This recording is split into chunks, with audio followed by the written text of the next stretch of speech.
홍요훈 평론가께서는 네, 100점 만점에 몇 점을 좀 주실 수 있을지요? 채점 불가. 채점 불가. 답안지 다시 써와. 답안지 다시 이거밖에 써와. 없습니다. 예. 이를테면 이번 총선은 그 대통령 윤석열 정권의 지난 2년을 보니 진단이 잘못됐습니다.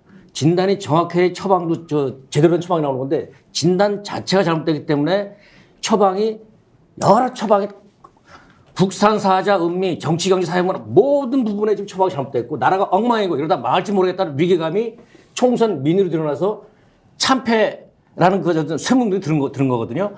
그런데 요전에 그 대통령이 총선에 대한 소회를 밝히면서 얘기 뭐냐면 나는 옳다. 국정 방향은 옳다. 국민들이 체감하지 못하고 있을 뿐. 그거는 소통을 못해서 그런 거야. 그러니까 니들이 잘해. 앞으로 소통을 못해. 이랬거든요. 오늘 이제 국민들이 궁금한 거 혹시 오해하고 계신 게 있으면 풀어주겠다고 기자회견을 이걸 했는데 네. 달라진 게 전혀 없습니다. 여전히 나는 옳고 여전히 국민 니들이 이해를 못해서 그런 거고 네? 이걸 어떻게 시험지 받을 수 있는가? 채점 불가고요. 다시 시험 봐야 됩니다. 지금 댓글로요 많은 분들이 제가 59점을 줬는데 네. 정계환 당장 빼라.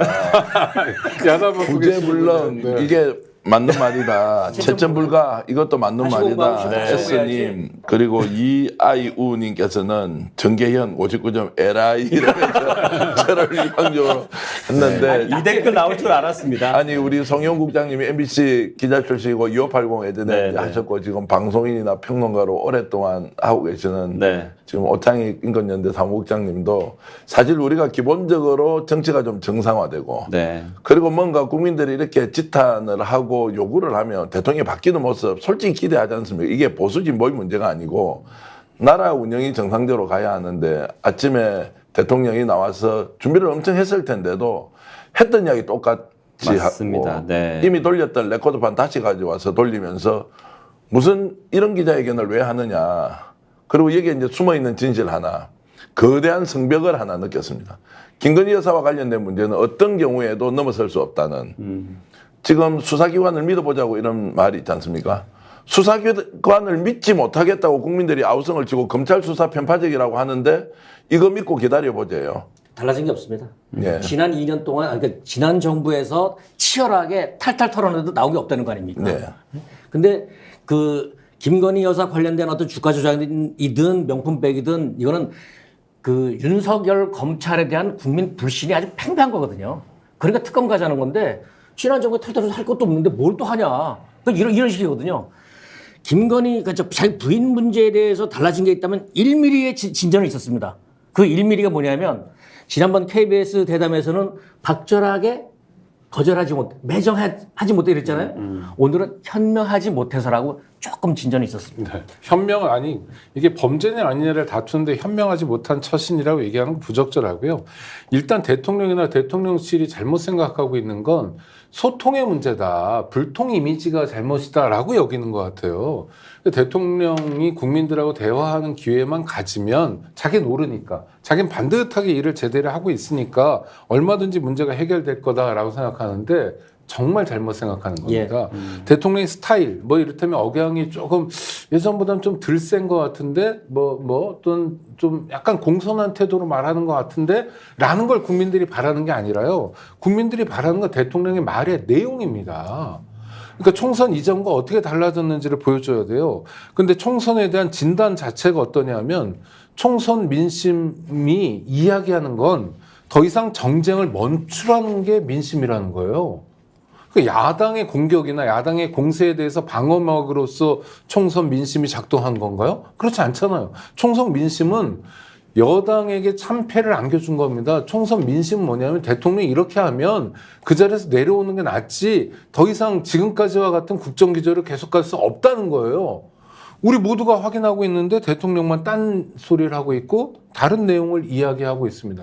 정말 심각한 거고요. 다시 한번 대통령 또 대통령실에서 일하시는 분들에게 호소합니다. 지금 필요한 건 대통령의 스타일 변화가 아니에요. 뭐 헤어스타일을 어떻게 하고 말을 뭐 도리를 좀 덜 하고 좀 공손한 표정을 짓고 이런 게 중요한 게 아니라 대통령의 국정 기조를 바꾸는 게 중요한 겁니다. 그러지 않겠다고 오늘 선언한 거고요. 이건 아주 심각한 파탄을 불러일으킬 겁니다. 그 오늘 기자회견에서 이제 기자들이 질문하는 것도 봐야 하는데 네. 뭐 며칠 전에 지금 한국일보가 특종 보도했던 내용 영조회담 뒷거래가 있었느냐 없었느냐 이 질문은 아직까지 나오진 않았습니다. 않았습니다. 그 기자회견이 네. 지금 끝났는지 안 끝났는지 끝났습니다, 지금. 끝났습니까? 네. 네. 그러면 네. 그 질문이 이제 안 나왔다는 네. 거죠. 왜 기자들이 이거 질문 안 합니까?